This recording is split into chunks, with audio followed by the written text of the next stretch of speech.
हाँ तो नमस्कार विद्यार्थियों, स्टडी विद सेफ की ऑनलाइन क्लासेज में आपका स्वागत है। जैसा कि अपन पढ़ रहे थे अम्ल और क्षार और लवण, और अम्ल और क्षार को अपन ने पढ़ा था। लगभग अपन ने अम्ल और क्षार को कंप्लीट कर लिया। आज एक नई चीज पढ़ते हैं, है तो अम्ल क्षार में, क्योंकि ये जो पूरा पाठ है अम्ल क्षार और लवण का ही है। लवण जो बनते हैं वो अम्ल और क्षारों से मिलकर ही बनते हैं।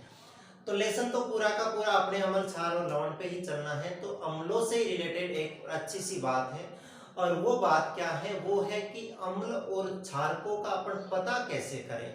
कि ये तो पता कर लेंगे कि कोई अम्ल है ना, कोई पदार्थ है वो अम्लीय है या क्षारीय। अपन बहुत तरीके होते, चख के पता कर लेंगे। खट्टा है तो कह देंगे अम्ल है, और कड़वा होगा तो कह देंगे क्षार है।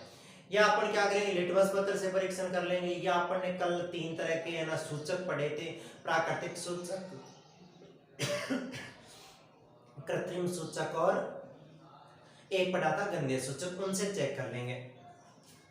परंतु उनसे तो क्या चेक कर लेंगे अपन, उनसे तो ये चेक कर लेंगे कि कोई भी विलयन है वो अम्लीय है या क्षारीय है। परंतु ये कैसे पता करेंगे कि वो कितना अम्लीय है और कितना क्षारीय है। मतलब वो प्रबल अम्ल है, ज्यादा अम्लीय मात्रा है उसमें, या कम अम्लीय मात्रा है, या उसमें ज्यादा क्षारकता है या कम क्षारकता है। यानी अम्ल और क्षारीय माध्यम जो होते हैं वो कितने ज्यादा अम्लीय है और कितने ज्यादा क्षारीय है, उनका पता करना है। उसके लिए अपन एक उपकरण काम में लेते हैं, और उस उपकरण का नाम क्या होगा, उस उपकरण का नाम होगा पीएच स्केल। तो आज का जो इस क्लास का टॉपिक होगा वो अपना यही होगा, पीएच स्केल। इस पीएच स्केल को अपन आज की क्लास में डिटेल से पढ़ेंगे पूरा, कि वास्तव में पीएच स्केल होता क्या है। देखिए, पीएच का जो स्केल था इसकी खोज तो सोरेनसन ने की थी। आपको वैज्ञानिक का नाम याद रखना हो तो रख लेना, बाकी सिलेबस के अंदर अपने लिखा हुआ नहीं है। सोरेनसन नामक वैज्ञानिक ने इसकी खोज की थी। परंतु पीएच स्केल होता क्या है, यानी किसी भी विलयन में हाइड्रोजन आयन जो होता है उसकी सांद्रता क्या होती है, उसके आधार पे अपन क्या कर लेते हैं, चेक कर लेते हैं अम्ल है या क्षार है। तो पीएच स्केल ये होता है कि किसी भी विलयन में अम्ल एवं क्षारकता की प्रबलता कितनी है उसको ज्ञात करते हैं। तो उसके लिए एक उपकरण काम में लेते हैं, उसे क्या कहते हैं अपन, पीएच स्केल कहते हैं। तो मैं इसकी परिभाषा लिखूं तो ऐसे लिख दूंगा, कैसे लिख दूंगा, कि किसी भी विलयन में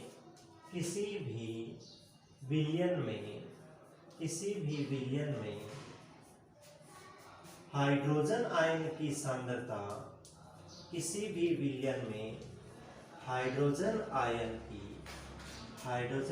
की या ये आप लिख सकते हो कि किसी भी विलयन में अम्ल एवं क्षार की सामर्थ्य ज्ञात करने के लिए। बाकी मैं लिखता हूं किसी भी विलयन में हाइड्रोजन आयन की सांद्रता ज्ञात करने के लिए, हाइड्रोजन आयन की सांद्रता ज्ञात करने के लिए, हाइड्रोजन आयन की सांद्रता ज्ञात करने के लिए जिस उपकरण का उपयोग किया जाता है, के लिए जिस उपकरण का, क्योंकि ये स्केल है एक तरह का, क्या होता है, उपकरण होता है। जिस उपकरण का उपयोग किया जाता है या जिस उपकरण का प्रयोग किया जाता है उसे पीएच स्केल कहते हैं, उसे पीएच स्केल कहते हैं। आपको वो साइड में पीछे दिख नहीं रहा होगा, कोई बात नहीं, मैं बोल रहा हूं इनकी परिभाषा, कि किसी भी विलयन में हाइड्रोजन आयन की सांद्रता ज्ञात करने के लिए जिस उपकरण का उपयोग किया जाता है उसे पीएच स्केल कहते हैं। ये तो हुई इसकी डेफिनेशन, इसकी परिभाषा हुई।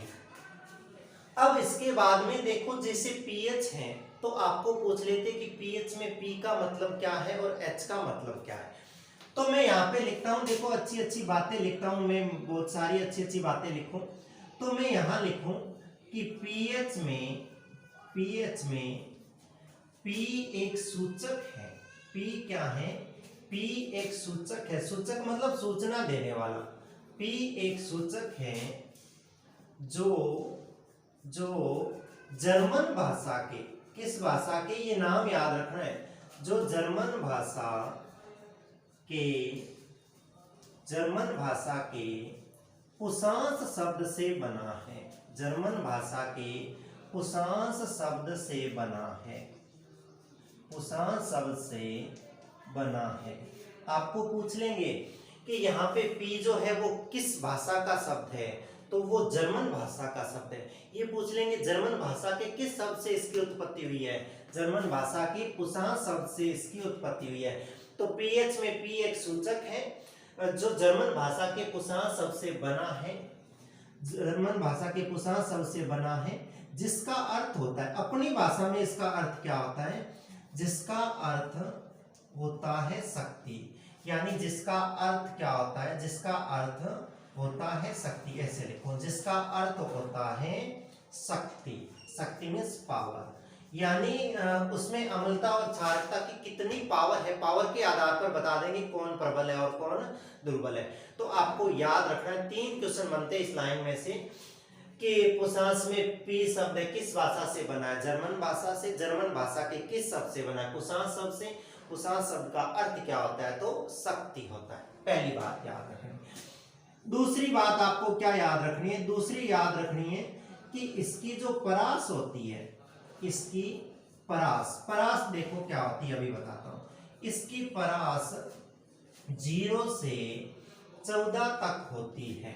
0 से 14 तक होती है। 0 से 14 परास का मतलब होता है फैलाव। यानी जैसे मान लो मैं एक नॉर्मली स्केल बना दूं, मैं अभी आपको इसकी फोटो भी दिखा दूंगा। ये पीएच स्केल होता है, मान लो ऐसे। इसकी जो परास होती है, जैसे ये परास होती है, क्योंकि जो अपना स्केल होता है अपन काम में लेते हैं, ये वाला स्केल, ये भी स्केल होता है, वो 15 सेंटीमीटर तक होता है। तो अपन कह सकते हैं कि इसकी जो परास होती है वो कितनी होती है, वो होती है 0 से लेकर 15 तक। तो वैसे की वैसी इसकी जो परास होती है, इसकी परास 0 से लेकर कितनी होती है, 14 तक। ऐसे चलती जाती है, बीच में यहाँ कहीं 7 आता है, बाद में ऐसे करके 13, 14 तक ऐसे चलती रहती है। मतलब 0, 1, 2, 3, 4, 5, 6, 7, 8, 9, 10, 11, 12, 13, 14। इसकी परास जो होती है, इसका फैलाव जो होता है वो 0 से लेकर कितना होता है, 14 होता है। पूछ सकते हैं आपसे 1 नंबर का कि पीएच स्केल की परास क्या होती है, तो 0 से लेकर 14 तक होती है।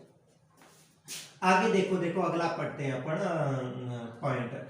यानी यदि किसी विलयन का पीएच मान 0 होता है, यदि किसी विलयन का पीएच मान, क्योंकि इस स्केल को विलयन में डालेंगे, यदि किसी विलयन का पीएच मान 0 होता है, कितना होता है, 0 होता है, तो वो विलयन कैसा होगा, आपको पूछेंगे।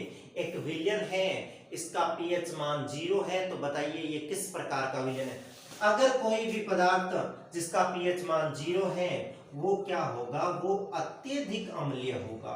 यानी वो क्या होगा, प्रबल अम्लीय होगा। कैसा अम्लीय होगा, अत्यधिक अम्लीय होगा वो विलयन।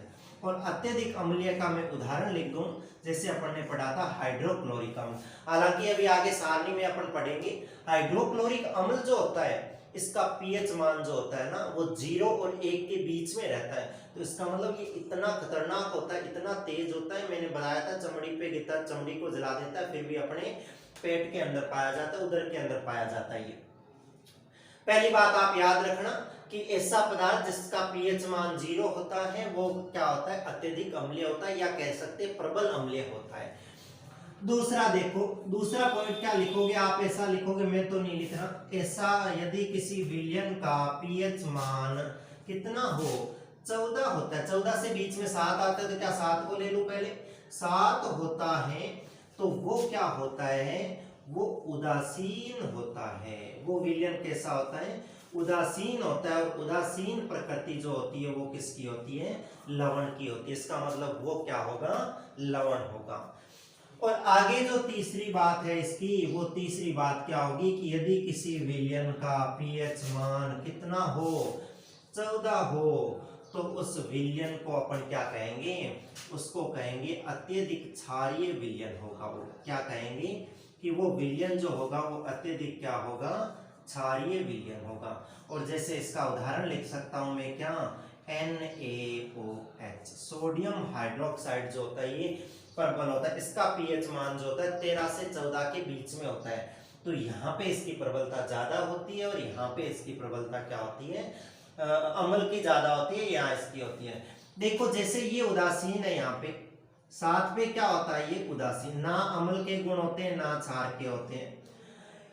इधर से देखो जैसे जैसे आते हैं ना, ये अम्लता का क्रम क्या होता है, घटता जाता है। या ऐसा मान लो उदासीन आ रहा है ना, जैसे इधर तेज अम्ल है, यहाँ पे क्या तेज अम्लीय है, धीरे धीरे धीरे धीरे कम होते कम होते कम होते क्या हो जाएगा, ये उदासीन हो जाएगा।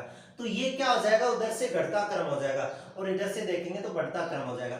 मतलब इसके साथ के पास होगी ना वो कम अम्लीय होगी, दुर्बल अम्लीय, थोड़ी प्रबल थोड़ी प्रबल थोड़ी प्रबल, यहाँ जाते जाते एकदम प्रबल हो जाएगी। तो यहाँ पे अम्लता क्या होती है, ज्यादा, ऐसे आते हुए से क्या होती जाती है, घटती जाती है। यहाँ उदासीन हो गए, अब उदासीन के बाद में क्षारकता बढ़ती जाएगी इधर, तो क्षारकता इधर बढ़ती है। देखो इसके पास में 7 के बाद में 8 वाला होगा, वो थोड़ा सा कम क्षारीय होगा, फिर थोड़ा कम क्षारीय, फिर थोड़ा कम, फिर ज्यादा, फिर ज्यादा, फिर ज्यादा, और यहाँ आते ही क्या हो जाएगा, एकदम प्रबल क्षारीय हो जाएगा। तो इसको थोड़ा ध्यान रखिएगा, बीचों बीच में उदासीन होता है, उससे इधर क्या होता है अम्लीय और इधर क्या होता है क्षारीय। जैसे जैसे इस उदासीन से इधर जाते हैं तो क्या होता है, अम्लता बढ़ती जाती है और जीरो पे जाते क्या हो जाती है, अम्लता एकदम उच्च हो जाती है, अत्यधिक अम्लीय प्रबल अम्लीय हो जाता है। और अगर इधर से चलते हैं तो इधर से क्षारकता क्या होती जाती है, बढ़ती जाती है। और जैसे धीरे धीरे बढ़ते बढ़ते 14 तक जाते हैं तो क्षारकता क्या होती है, एकदम प्रबल हो जाती है। तो NaOH एकदम प्रबल क्षारीय अम्ल है और HCl है जो प्रबल क्षार है, और ये क्या है, प्रबल अम्ल है। चलिए ये 3 बातें अपनी होगी यहाँ पे कंप्लीट। इसके बाद में एक बात और लिखता हूं कि किसी भी विलयन के अंदर जो हाइड्रोनियम आयन होता है, कौन सा आयन, हाइड्रोनियम आयन, मैंने ये नहीं बताया था आपको अभी तक, मैं अभी बताता हूं। देखो हाइड्रोनियम आयन क्या होता है, यानी हाइड्रोनियम आयन जैसे अपन पढ़ते हैं ना कि अम्ल जो होता है, अम्ल जो होते हैं वो क्या करते हैं, हाइड्रोजन आयन देते हैं, और जो क्षार होते हैं वो क्या देते हैं, हाइड्रोक्सिल आयन OH माइनस देते हैं। यानी अम्लों ने जो H प्लस दिया, मैं यहाँ पे लिखता हूँ, देखो जैसे HCl था, अपन ने लिखा था कि ये H प्लस और Cl माइनस में टूट जाता है। तो ये जो H प्लस आयन है ना, ये वाला, ये H प्लस आयन प्रकृति के अंदर विद्यमान नहीं रह सकता, ऐसा कैसा नहीं रह सकता, H प्लस आयन अकेला रह जाए। ये क्या करता है, H प्लस आयन जल के साथ में रिएक्शन कर लेता है, पानी के साथ में रिएक्शन कर लेता है ये H प्लस आयन, और पानी के साथ में रिएक्शन करके ये क्या बना लेता है, ये बना लेता है H3O प्लस। ये जो H3O प्लस है ना, ये क्या है, ये है हाइड्रोनियम आयन। क्या है ये, हाइड्रोनियम आयन। तो यदि किसी विलयन के अंदर हाइड्रोनियम आयन की मात्रा जितनी ज्यादा होगी उसका पीएच मान उतना ही क्या होगा, कम होगा। बात को याद रखना इसको, किसको, कि यदि किसी विलयन में हाइड्रोनियम आयन की मात्रा ज्यादा होती है तो उसका पीएच मान क्या होता है, कम होता है। पेपर में पूछ लेंगे कि हाइड्रोनियम आयन का अम्लता एवं क्षारकता पर क्या प्रभाव पड़ता है, तो आप कहोगे कि यदि किसी विलयन में हाइड्रोनियम आयन की सांद्रता अधिक होती है या मात्रा अधिक होती है तो उस विलयन का पीएच मान जो होता है वो क्या होता है, कम होता है। तो आप इन बातों को ध्यान में रखिएगा, ये बातें एक बार आप उतार लीजिए क्योंकि ये पेपर के अंदर आपसे पूछी जा सकती हैं, आपको याद रखनी है, जगह जगह ये आपके क्या आएगी, काम आएगी। और ये स्केल आपको मैंने बता दिया, और मैं स्क्रीन पे आपको स्केल दिखा देता हूं जो अपनी बुक के अंदर पीएच स्केल बन रखा है, वो स्केल आप देख सकते हो, आपकी स्क्रीन पे है। एक बात मैं और लिख देता हूं कि सामान्यतः जो सूचक होते हैं वो अंतर्भारित पेपर द्वारा ज्ञात किए जाते हैं। एक लाइन और लिख देता हूं, इतनी मोस्ट तो नहीं है, आप याद रख लेना, किसके द्वारा, अंतर्भारित, किसके द्वारा, अंतर्भारित पेपर के द्वारा। यानी सामान्यतः जो पीएच होता है ना, उस पीएच का मान किसके द्वारा निकालते हैं, भाई पीएच क्या होता है, वास्तव में एक उपकरण होता है। जैसे अपन लिटमस पत्र लेते हैं ना, वैसा का वैसा ये क्या होता है, अंतर्भारित पेपर होता है, उस वो स्केल का काम करता है, पीएच स्केल का। उसको विलयन के अंदर डाल दो, वो बता देगा कि अम्लता है या क्षारकता है, उसके अंदर कितना अम्ल है कितना क्षार है। तो इसका भी थोड़ा सा ध्यान रखना कि पीएच का मान जो है वो अंतर्भारित पेपर के द्वारा ज्ञात किया जाता है।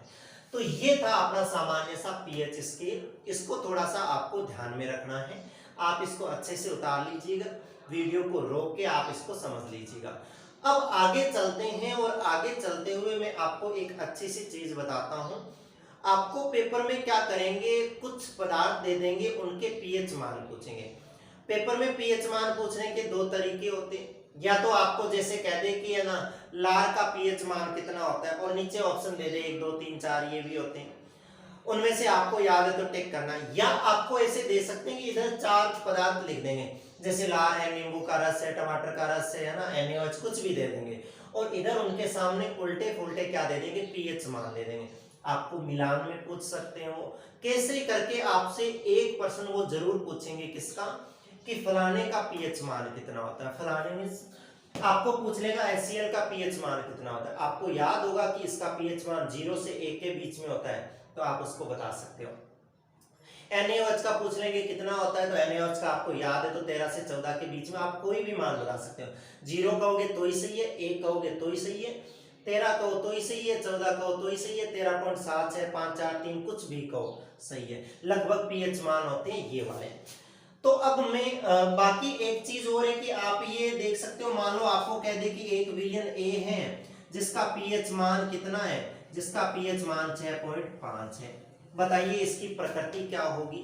कह दे कि इसका पीएच मान ए विलियन है, उसका पीएच मान 6.5 है, इसकी प्रकृति क्या होगी, तो क्या बताओगे, उसको बताओगे कि इसकी प्रकृति है अम्लीय है। क्यों, क्योंकि अपन जानते हैं कि अगर 7 से कम होता है किसी का पीएच मान तो वो पदार्थ कैसे होते हैं, अम्लीय होते हैं। और इसका मान देखो 6.5 जस्ट इसके पास ही है ना, इसका मतलब ये क्या हो जाएगा, दुर्बल अम्ल हो जाएगा। कैसा अम्ल हो जाएगा, दुर्बल अम्ल। पहले मैं एक बात कर लेता हूँ, प्रबल अम्ल, दुर्बल अम्ल, प्रबल क्षार और दुर्बल क्षारों की बाद में आगे चलते हैं अपन, और आपको मैं एक सारणी दिखाता हूँ। आपके शायद पेज नंबर 28 पे सारणी 2.2 दे रखी होगी, उसके अंदर अच्छी सी बातें दे रखी हैं। तो इससे पहले मैं क्या करूं, आपको पीएच स्केल के अंदर ही प्रबल अम्ल और दुर्बल अम्ल, प्रबल क्षार और दुर्बल क्षारों की बात करता हूं। देखो मैं इसको हटा देता हूं, आपने लिख लिए होंगे ये, और पहले आप हेडिंग लिखिए प्रबल अम्ल। मैं तारों की परिभाषा बोल दूंगा, आप लिख लेना, मैं समझा दूंगा कि ये वास्तव में होते क्या है प्रबल अम्ल और दुर्बल अम्ल। एक एक इसका एग्जाम्पल भी अपन देख लेंगे, हालांकि एग्जाम्पल अपने पेपर की दृष्टि से महत्वपूर्ण नहीं है, फिर भी अपन देख लेंगे कि कौन प्रबल अम्ल होता है, कौन दुर्बल अम्ल होता है, कौन प्रबल क्षार होता है। देखिए मैं पहले आपके सामने लिख रहा हूं, क्या पहले लिख रहा हूं मैं प्रबल अम्ल। एक की परिभाषा में लिख दूं, बाकी आप उसकी कॉपी कर लोगे, कोई दिक्कत नहीं आएगी लिखने के अंदर। देखिए प्रबल अम्ल क्या होते हैं, यानी वे अम्ल, मैं यहां लिखता हूं वे अम्ल जो जलीय विलयन में, ऐसे लिखूं वे अम्ल, सीधा लिख दूं वे अम्ल जो अत्यधिक मात्रा में, कितनी मात्रा में, अत्यधिक मात्रा में, या कह दो ज्यादा मात्रा में, वे अम्ल जो अत्यधिक मात्रा में H+ आयन देते हैं। अभी सीधा लिखो, नहीं तो आप लिखोगे अत्यधिक मात्रा में हाइड्रोजन आयन देते हैं, H+ आयन देते हैं, उन्हें क्या कहते हैं, प्रबल अम्ल कहते हैं, उन्हें प्रबल अम्ल कहते हैं। ये तो इसकी परिभाषा याद रखनी है आपको, उन्हें क्या कहते हैं, उन्हें कहते हैं प्रबल अम्ल कहते हैं, उन्हें प्रबल अम्ल कहते हैं। जैसे देखो एक दो मैं उदाहरण लिख दूं, जैसे अभी आपके सामने मैंने लिखा था HCl जो है ये एकदम प्रबल है। क्यों, क्योंकि इसकी पीएच मान जो होती है वो 0 के लगभग पास में होती है। ये एक तरह का क्या प्रबल, ये इसको जलीय विलयन में घोल दो, ये पूरी तरह आयनित हो जाएगा, बहुत सारी मात्रा में क्या देगा, H+ आयन देगा ये। दूसरी में बात करूं तो अपने जो पढ़ा था H2SO4 लिख सकता हूं, ये भी एक तरह का क्या है, प्रबल अम्ल है। मैं लिख सकता हूं HNO3, ये भी क्या एक तरह का प्रबल अम्ल है। इनके जो पीएच मान होते हैं वो 0 के नजदीक होते हैं। तो अब आप लिख सकते हो आराम से दुर्बल अम्लों की परिभाषा लिख सकते हो। किसकी परिभाषा, दुर्बल अम्ल की परिभाषा लिख सकते हो। आपके पीछे सवाल है बुक के अंदर, एनसीईआरटी की जो बुक है उसके अंदर पीछे 9वां सवाल है, वो इन्हीं पे आधारित है, दुर्बल और प्रबल। याद रखिएगा जो 0 के उधर नजदीक होता है वो ज्यादा क्या होते हैं, प्रबल होते हैं। 7 के इधर जो पास में होते हैं वो दुर्बल होते हैं। और क्षारकों की बात करें तो क्षारकों में इसके पास वाले क्या होते हैं, अपने दुर्बल होते हैं, इधर जाते हैं तो क्या हो जाते हैं, प्रबल हो जाते हैं। देखिए दुर्बल अम्ल सेम लिख लोगे, मैं तो नहीं लिख रहा, आप लिख लेना, वे अम्ल जो कम मात्रा में, क्या लिख दो यहाँ पे, जो कम मात्रा में हाइड्रोजन आयन देते हैं उन्हें प्रबल अम्ल दुर्बल अम्ल कहते हैं। प्रबल की जगह क्या लिख लोगे, दुर्बल लिख लोगे, प्रबल की जगह सिर्फ क्या करोगे, दुर्बल अम्ल कहते हैं। जैसे देखो लिख लोगे ना, सिंपल सी परिभाषा है, क्या लिखोगे, वे अम्ल जो कम मात्रा में हाइड्रोजन आयन देते हैं उन्हें दुर्बल अम्ल कहते हैं। जैसे देखो अपन ने, हालांकि होते तो बहुत सारे, परंतु अपन ने 4 ही अम्ल पढ़े थे, 3 ऊपर वाली में आ गए प्रबल में। तो ये जो CH3COH होता है, एसिटिक अम्ल जो होता है, ये क्या होता है, एक तरह का दुर्बल अम्ल होता है। ऐसे ही मैं बात करूं प्रबल क्षार की, तो प्रबल क्षार आप कह सकते हो भाई सिंपल सा है प्रबल क्षारक, तो अपन ने प्रबल अम्ल की लिख ली, तो फिर क्षारक की लिखते क्या दिक्कत आ रही है, कुछ दिक्कत नहीं आ रही। सेम बात लिखेंगे कि वे क्षारक, जैसे इसमें लिखी, वे क्षारक जो अत्यधिक मात्रा में, वे क्षारक जो अत्यधिक मात्रा में हाइड्रोक्सिल आयन OH माइनस, पढ़ा था क्षार जो OH माइनस देते हैं, अत्यधिक मात्रा में OH माइनस आयन देते हैं, OH माइनस आयन देते हैं, उन्हें क्या कहते हैं, उन्हें प्रबल क्षारक कहते हैं, उन्हें प्रबल क्षारक कहते हैं, प्रबल क्षारक कहते हैं। याद रखिएगा इस बात को। जैसे देखो, याद नहीं रखने ये उदाहरण, आपको सिंपल सा वो मान देके पूछेगा, ये बताइए इनको प्रबल और दुर्बल में छांट के बताइए। जैसे देखो मैं लिख देता हूं, जैसे अपन ने पढ़ा था क्या, NaOH पढ़ा था, सोडियम हाइड्रोक्साइड, जैसे अभी थोड़ी देर पहले लिखा था KOH जो होता है पोटेशियम हाइड्रोक्साइड, ये एक तरह के क्या होते हैं, प्रबल क्षारक होते हैं। याद नहीं रखने उदाहरण आपको फिलहाल तो। दूसरा लिख दो, क्या मैं दूसरा लिख दो, दुर्बल क्षारक क्या होते हैं, तो परिभाषा भी खुद लिख लोगे, क्या लिखोगे, वे क्षारक जो कम मात्रा में OH माइनस आयन देते हैं उन्हें क्या कहते हैं, उन्हें दुर्बल क्षारक कहते हैं। जैसे इसके अंदर लास्ट वाले लिख देना, जैसे MgOH का होल ट्वाइस, और क्या लिख देना, अमोनियम हाइड्रोक्साइड NH4OH, ये होते हैं, ये क्या होते हैं, दुर्बल अम्ल होते हैं। तो आपको मोटा मोटी ये कंसेप्ट क्लियर हो गया कि प्रबल अम्ल और दुर्बल अम्लों को अपन किस हिसाब से छांट सकते हैं। इनको अपन इस हिसाब से छांट सकते हैं कि उनका पीएच मान वास्तव में है क्या। तो पीएच मान के आधार पे अपन किसी भी विलयन के अंदर प्रबल अम्ल, दुर्बल अम्ल, प्रबल क्षार और दुर्बल क्षार को समझते हैं। तो अब चलिए अपन चलते हैं, मैं इस बोर्ड को क्लीन कर देता हूं और अपन चलते, आपको उतारना हो तो एक बार उतार लीजिए, मैं साइड में हो जाता हूं। अपन अब चलते हैं आगे, किस पे, अपन चलते हैं अभी आगे, जो अपना पेज नंबर 28 पे जो सारणी दे रखी है 2.2, उसके अंदर आपको क्या कह रखा है, मैं अभी देखो आपके सामने सारणी प्रस्तुत करता हूं। आप इस सारणी को ध्यान से देखोगे ना, तो देखो इसके अंदर क्या कह रखा है। इसमें दिख रही होगी आपको सारणी, मेरे हाथ में भी सारणी बनी हुई है, मैं आपको बताता हूं। देखो इसके अंदर वो क्या पूछ रहा है, आपको इसके अंदर क्या दे रखा है, विलयन दे रखा है। 100% इसमें से एक प्रश्न आएगा पक्का पेपर के अंदर, हो सके इसमें से ना 1 नंबर का बन जाए, 2 नंबर का बन जाए, इसको ध्यान में रखना है, आपको काम आएगा, दैनिक जीवन में भी काम में आएगा। देखिए इसके अंदर एक साइड में तो क्या दे रखी है, विलयन दे रखा है, विलयन दे रखे, जैसे लाल नींबू का रस, संग्रहित रंग रहित, वातित पेय, गाजर, कॉफी, ये सारे दे रखे एक साइड। 3 ब्लैंक आपको खाली छोड़ रखे हैं, एक के अंदर पीएच पत्र का रंग, दूसरे के अंदर लगभग पीएच मान बताना है उसका, और पदार्थ की प्रकृति बतानी है।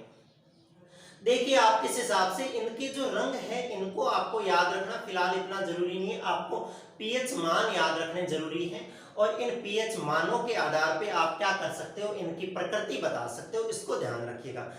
तो मैं बोल रहा हूं, जैसे जैसे बोल रहा हूं आप इनको फिल कर लीजिए, पहले वीडियो को रोक के आप इस सारणी को बना लीजिए, या आपके पास में बुक है तो उस बुक को खोल लीजिए और उसके अंदर डायरेक्ट भर लीजिए। जैसे मैं बताता हूं, पहले लार जो दे रखी है अपने को, वो दे रखी है खाने से पहले। खाने से पहले लार के अंदर क्या करें अपन, अगर उस पीएच स्केल को ले जाए, जैसे अपन ने पढ़ा था क्या, वो जो पेपर था अंतर्भारित जो पेपर था, उसको अपन लार मुंह के अंदर ले जाए और लार में ले जाए तो उसका रंग क्या हो जाता है, हरा हो जाता है। तो आप लिख लीजिए उसके अंदर जो पीएच पत्र का रंग जो है, लाल लार का रंग नहीं, किसका, पीएच पत्र का जो रंग है वो कैसा हो जाता है, हरा। तो लार जो है वो खाने से पहले उसके अंदर हरा रंग लिख लीजिए। उसी के आगे आइए और लगभग पीएच मान है ये लिख लीजिए 7.4 होता है। कितना लिख लीजिए, मैं यहाँ पे लिख देता हूँ, ऐसे लिख लीजिए 7.4 पीएच मान के अंदर। उसके आगे आप जानते हो 7 के लगभग पास में ही है 7.4, तो क्या होगा, हल्का क्षारीय होगा, या ऐसा कह सकते हैं दुर्बल क्षारीय होगा। तो आप जो तीसरा ब्लैंक है उसके अंदर लिख लीजिए हल्का क्षारीय, या आप लिख सकते हो दुर्बल क्षारीय विलयन। आगे लार देखिए, दोबारा आइए खाना खाने के बाद में। तो खाना खाने के बाद में जो लार होती है उसके अंदर अगर पीएच स्केल लगते हैं तो उसका रंग कैसा हो जाता है, पीला। तो दूसरे के अंदर लिख लीजिए पीला। उसका पीएच मान आगे लिख लीजिए 5.8 यानी 5.8। और आगे देखो 5.8, तो आपको पता चल रहा होगा ये 5.8 मतलब लगभग 6 है, 7 के नजदीक है ना। इसका मतलब ये क्या होगा, ये दुर्बल अम्ल होगा, क्योंकि 7 से कम होते अम्लीय हो जाते हैं ना, तो ये क्या होगा, दुर्बल अम्ल होगा। ये तो अम्लीय लिख लीजिए इसके अंदर, या दुर्बल अम्लीय लिख लीजिए। अगला जो पदार्थ है वो क्या है, वो है नींबू का रस। नींबू के रस में आप लिख लीजिए पीएच पत्र का जो रंग है वो गुलाबी हो जाता है। इसका जो पीएच मान होता है वो ऐसे लिख लीजिए कि इसका पीएच मान है वो 2.2 से 2.4 के बीच में होता है। आपको भले ही 2.2 याद रहे तो लिख देना, 2.4 याद रहे तो लिख देना, इसके बीच का कोई मान रहे तो लिख देना, या आप 2.2 या 2.4 भी लिख सकते हो, कुछ भी लिख सकते हो। तो ये है, तो ये क्या हो जाएंगे, अम्लीय हो जाएंगे। आप प्रबल अम्ल लिख सकते हो इसको, क्योंकि ये 1 के ज्यादा नजदीक है, 0 के। आप सीधा अम्लीय लिख लीजिए इसके आगे ना। अगला है रंग रहित वातित पेय, यानी जिनके अंदर रंग नहीं होता है, ठंडे जो पेय होते हैं उनके अंदर पीएच का रंग आप लिख लो हरा, हल्का हरा हो जाता है। कैसा, हल्का हरा, लाइटली ग्रीन हो जाता है। तो लिख लीजिए हल्का हरा। इसका रंग रहित वातित पेय जो है, इसका पीएच मान लिख लीजिए 6 यानी 6 लिख लीजिए, और 6 है तो इसका मतलब ये क्या है, अम्लीय है। आगे गाजर का रस है, उसके अंदर लिख लीजिए इसके अंदर रंग पीला या हरा हो सकता है, दोनों ही लिख लीजिए, पीला ऑब्लिक करके हरा लिख लीजिए। पीएच मान गाजर के रस का है वो लिख लीजिए 5.6 होता है, और जो इसकी प्रकृति होती है अपन जानते हैं 5.6 जो होगी वो क्या होगी, अम्लीय होगी। 7 से कम जितने भी आते हैं आप इतना लिखो सिंपल सा अम्लीय, और 7 से ज्यादा आ जाए ये लिखो क्षारीय, 7 आ जाए तो ये लिखो उदासीन। फिर आगे आ जाती है कॉफी। कॉफी में पीएच का रंग पीला हो जाता है, और इसका पीएच मान जो होता है वो कितना होता है, 4.4 से 4.5 के बीच में होता है। तो ये भी क्या होगा, अम्लीय होगा। 4.4 से 5.5 होता है, 4.4 से कितना होता है, 5.5 के बीच में होता है, ध्यान रखिएगा, और अम्लीय हो जाएगा। आगे है अपना टमाटर का रस। टमाटर के रस के अंदर क्या हो जाता है, हरा हो जाता है इसका रंग, और इसका टमाटर के रस का पीएच मान लिख लीजिए 4.1, 4.1, 4.1 है तो भी वो क्या है, अम्लीय ही है। आगे है नल का जल। नल का जल मतलब जो अपने घरों के अंदर पीने योग्य पानी आता है, नल का जो पानी आता है उसका पीएच मान कितना होता है, लिख लीजिए 7 होता है। इसका मतलब इसकी प्रकृति आपके दिमाग में आ गई होगी कि 7 वाला तो क्या होता है, उदासीन होता है। तो 7 होती है तो ये विलयन क्या हो जाएगा, उदासीन हो जाएगा। तो आपको पूछ ले शुद्ध जल या पीने योग्य जल या नल के जल का पीएच मान कितना होता है, 7 होता है। बाकी समुद्रों में और में पढ़ा है उसका पीएच मान क्या होता है, कम होता है, वो जो होता है वो अम्लीय होता है। सुनते हैं पहली जो वर्षा होती है वो अम्लीय वर्षा होती है। क्यों, क्योंकि वायुमंडल के अंदर कार्बन डाइऑक्साइड गैस होती है, इसको आगे पढ़ेंगे अम्लीय वर्षा के बारे में। तो वो जो जल होता है वो अम्लीय हो जाता है, तो उसका पीएच मान 7 से क्या हो जाता है, कम हो जाता है। हालांकि पीने वाला पानी जो होता है उसको शुद्ध पानी माना जाता है, और वो पीएच मान 7 होता है। फिर NaOH लिखा हुआ है, 1M NaOH लिखा हुआ है, इसका रंग लिख लो गहरा नीला होता है। कैसा, गहरा नीला। डार्क ब्लू होता है, इसका पीएच मान आप लिख लीजिए। लिखने में आप 13 से 14 लिख लीजिए ऐसे, या आप 14 भी लिख सकते हो, तो 13 से 14 लिख लीजिए। और 13 से 14 है तो इसको लिख लीजिए, ये अत्यधिक क्या होता है, क्षारीय होता है। और अगला सिंबल अभी मैंने पहले बताया था HCl है। HCl का रंग, HCl के अंदर पीएच का रंग जो होता है वो क्या हो जाएगा, वो हो जाएगा लाल। और उसका पीएच मान अभी अपन ने डिस्कस किया था 0 और 1 के बीच में होता है, आप 0 लिख सकते हो। और इसकी प्रकृति होती है वो क्या होती है, अत्यधिक अम्लीय होती है। तो इस हिसाब से ये 2.8 जो अपनी टेबल थी ये बहुत महत्वपूर्ण टेबल थी। इसमें से आपको एक प्रश्न पक्का पूछ लेंगे। तो ये सारणी आप उतार लीजिए, इसको किताब में है तो उसको भर लीजिए, इसको याद कीजिए, फिर कॉपी में भी इसका काम कीजिए।